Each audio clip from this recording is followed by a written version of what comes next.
Hi guys, my name is Ashley Beatrice and I would like to share my heart failure story. Instead of a story, I would like to just call it a testimony even though I'm still dealing with it.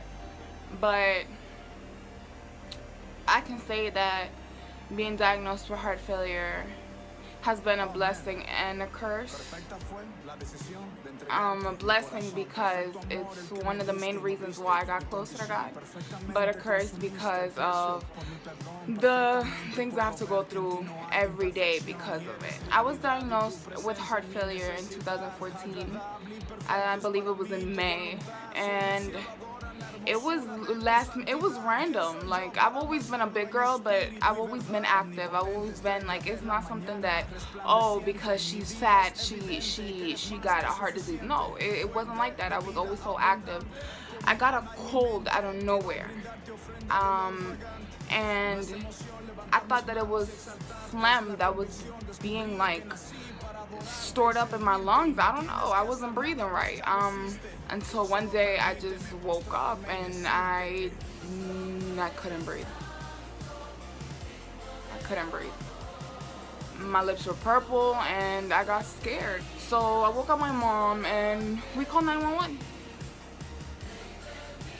911 came and they gave me a mask so I can put it in my face so I can breathe. And I was like, oh, I'm breathing correctly now, so they're probably just gonna flush out the phlegm and I'll be fine and then I'll come back home. That's what I was thinking. So we get to the hospital and then they inject me with something, and I didn't know what it was at the moment. I was just like, okay, if it's gonna help me breathe, then alright. Mind you, the whole time I was like, it's about breathing. I thought it was my lungs, or I thought it was asthma, possibly, I don't know. They do a couple tests. It was all weird. They did like this sonogram, this, like, they did all these tests. Like, I was just worried because, like, what for? I'm breathing fine now. It made me, what they injected me with, I started urinating a lot, like a lot. So I was just like, why am I urinating so much? Like, I thought this was phlegm. Is this how phlegm gets flushed out? I don't know. So after that, I was breathing fine, and my mom was right there, and I was like, hey, yay, I'm breathing fine, and I'll go home soon. And it didn't go that way at all. 5 minutes later, a group of doctors come into my room and I'm ready to go. I'm like, I'm going home, right? I feel good, I'm breathing fine, blah blah blah. And she just gave me a disappointed look. She was like, no. I was like, what's going on? And she tells me, you have heart failure. I'm like, huh? Heart failure? Stop. Nah.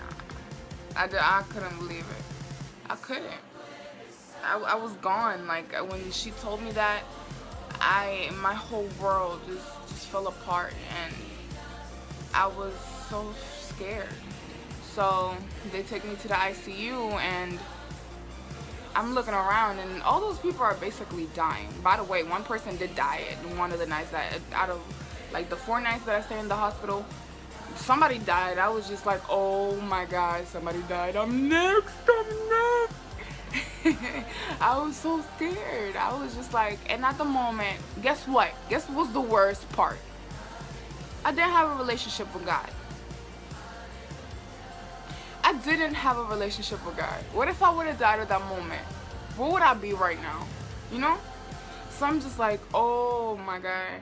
So here comes the test. Here comes all this stuff that I had to deal with. I had to take so much medication. Today I still have to take medication, but it's not as much as it was before. Thank God. But I had to wear this life vest. It was so embarrassing walking around with this thing monitoring my heart 24/7, and it was like it's like if you go into cardiac arrest, it's gonna shock you, and I'm just like, I don't want it to shock me, and like it was just overwhelming. It was just overwhelming. The weird part is that I didn't die.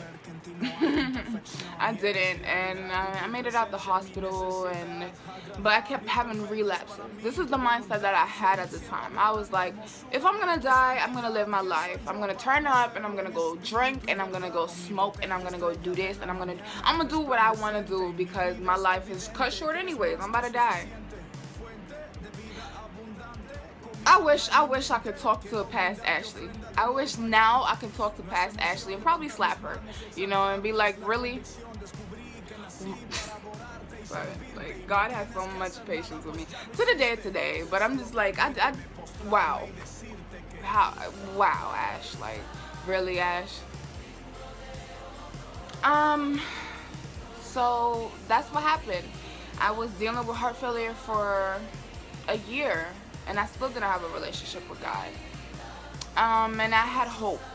I was like, you know what? My heart can recover. That's what some doctors would tell me. But it's like ever since I got diagnosed with congestive heart failure, every time I go to the doctor, it's like, you can die any minute. You know that, right? And I'm just like, yes, I know. Thanks, for your optimism. And she's like, we just want to make sure you know, or you can go into sudden cardiac arrest. Any minute you can die. And I'm just like, can y'all chill? Like, I know. Like, I know. Today, I'm aware of that. But why would I worry if my lifeguard can walk on water? Why would I worry? You feel me? Like, I can't. I don't worry anymore. That's because I have God in my heart now. But at the moment, I suffered anxiety. I suffered so much. Not only because of the physical pain, but emotional pain. I lost a lot of people. A lot of people didn't want to deal with a person that's sick. And I'm just like, you don't want to deal with a person that's sick? The whole time, I'm the one dealing with it every second of every minute of every hour of every day. Thanks for your support. That's how I felt at the time. So a year passed by, and still have heart failure, and my life didn't change.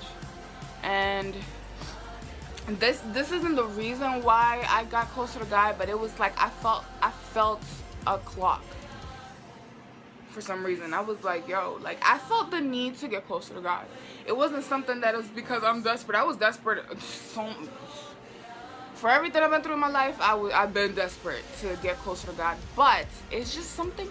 It's like, sometimes you just get a calling, and I heard my calling loud and clear. I heard my calling, and I let God in my heart. I let Jesus Christ into my heart, and it's the best decision I've made. And that's the reason why 2015 was one of the best years in my life. Was the best year of my life, because I met God. It wasn't an experience that, a testimony of another person, or just because I knew about God. No, I met him. I heard his voice. And there's a purpose for me. Because if there wasn't a purpose, I would have died before I got diagnosed. Well, I was struggling to breathe and go walk around when I was at school and working. I would have died when I got diagnosed that day at the hospital, or the 4 nights after that I was at the hospital. I would have died the year after I got diagnosed. What was I doing? I was partying with my friends. I was doing what a regular teenager wants to do. If you're watching this and you're going through anything, it doesn't have to be physical, it doesn't have to be an illness, emotional, anything, that you're struggling with, there is a God. And when you know God, you know peace. And when there's no God in your life, there's no peace. He can work wonders, and I know that I'm gonna be healed. I don't know when and I don't know how, but God's gonna cure my heart. I know it. I know it. I know this is just a process. I know this there's a reason for all of this. And God's gonna cure my heart. But if that's not his will, I'm gonna live a long life, a long life, and everybody's gonna want to know how I did it. Doctors are gonna want to know, how are you 55 with a 10% heart function since you've been 18? How have you managed to stay alive? Either way, I'm glorifying God's name. I always tell God, let my life be proof of your love. And every day I wake up and have an amazing day, prove that statement right. There is a God, and I have a purpose, and I'm here, you know, and not screw the hypothesis, like not like what they told me that what was gonna happen, but like, you know, doctors, I have nothing against doctors. I'm a very realistic person, but God has the last word. God has the last word. I appreciate all the doctors in the world and stuff, but you know, there is a higher power, and his name is Jesus Christ, and he can do anything. He can heal anything, and he can turn your situation around instantly. So if you don't know about God, I suggest you to please join a church, read the Bible, just educate yourself about God, and he will change your life. I'm telling you, he will change your life. And I wish anybody that's watching this video the best, and God bless you, and thank you for listening.